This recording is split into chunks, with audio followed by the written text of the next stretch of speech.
It is a pleasure to be here tonight on behalf of my good friend, your senator, this nation's Senate Majority Leader, Harry Reid.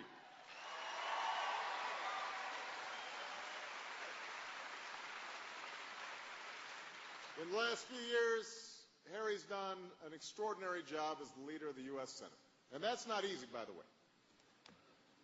One of the last majority leaders wrote a book titled it Herding Cats. Herding Cats. And that's what dealing with the Senate is all about. It is not easy. But Harry's somebody who has consistently fought on those issues that matter not just to Democrats, but to middle-class families all across America. Good jobs, affordable health care, clean energy, world-class schools. This is a man who still makes his decisions and chooses battles based on the values that he was raised with in Searchlight, Nevada. Are you from Searchlight?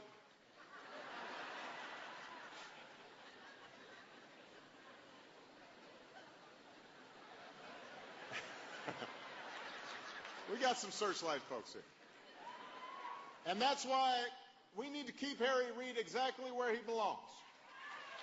As the leader of the U.S. Senate. As somebody who carries the voices and the values of Searchlight and Nevada, all the small towns across America that have been forgotten for so long. He gives voice to forgotten people in Washington, D.C. Now, being back here with all of you in Nevada tonight reminds me of why I like getting out of Washington every so often. Because it brings back a lot of memories of all those days that I've spent here on the campaign trail.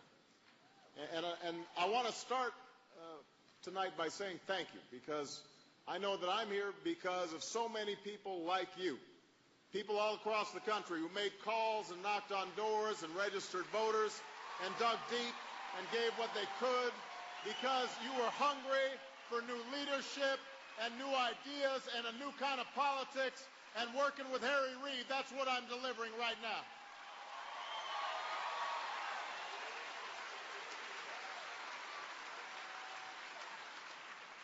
You believed that after an era of selfishness and greed, we could reclaim a sense of responsibility from Main Street to Wall Street to Washington.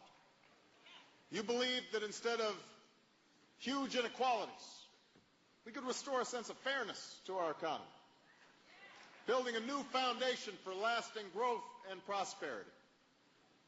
You believed that in a time of war and turmoil, we could stand strong against our enemies and stand firmly for our ideals and show a new face of American leadership to the world.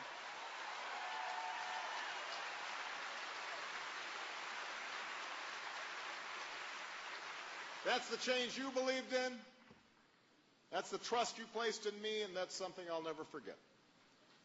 But we all know that winning the election was just the beginning of our work. That victory alone wasn't the change that we sought. It was just the opportunity to make change.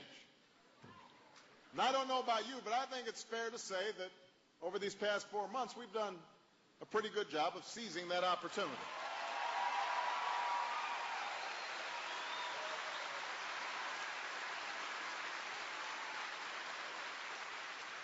To jumpstart job creation, get our economy moving again, we passed, with the help of Harry Reid and both houses of Congress, the most ambitious economic recovery package in our nation's history. Gave tax cuts to 95% of working families, put people back to work, modernizing our healthcare system, rebuilding our crumbling roads and bridges, investing in renewable energy that will help boost our economy and preserve our planet.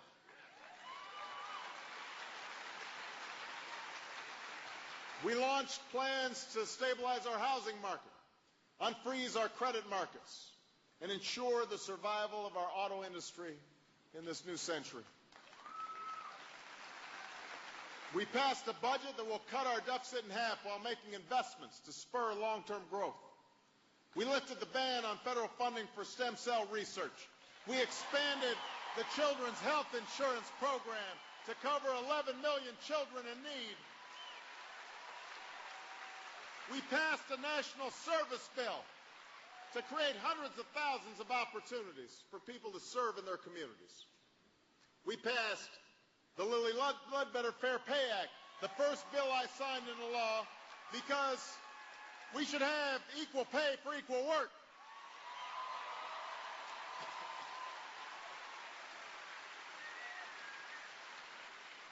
And just last week, we passed a series of reforms that won't just change policies in Washington.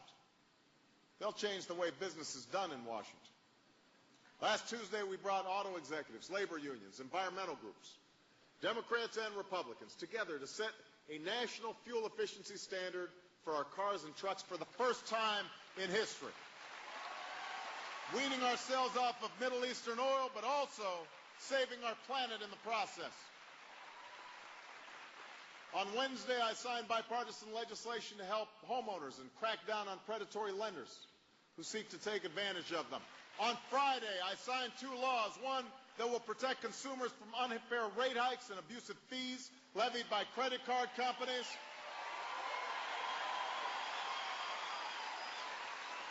Another that will eliminate waste in our defense budget and save taxpayers billions of dollars. And today I nominated a brilliant individual to serve on the United States Supreme Court, Judge Sonia Sotomayor.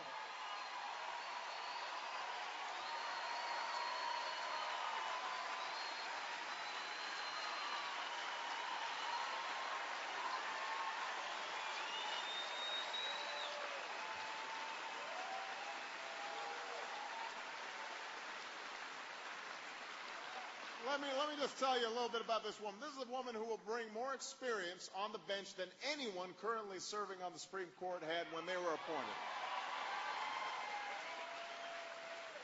She graduated the top of her class at Princeton, editor of the law journal at Yale, prosecutor in the Manhattan DA's office, corporate litigator, 6 years as a trial judge on the U.S. District Court, her 11th year on the U.S. Court of Appeals, the second highest court in the land.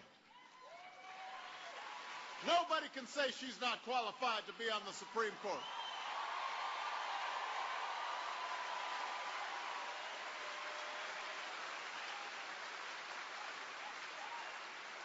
But as impressive and meaningful as Judge Sotomayor's sterling credentials in the law are, her extraordinary life journey is even more exceptional. Born in the South Bronx, raised in a house. Hey, South Bronx. We got everybody here. We got Searchlight. We got South Bronx.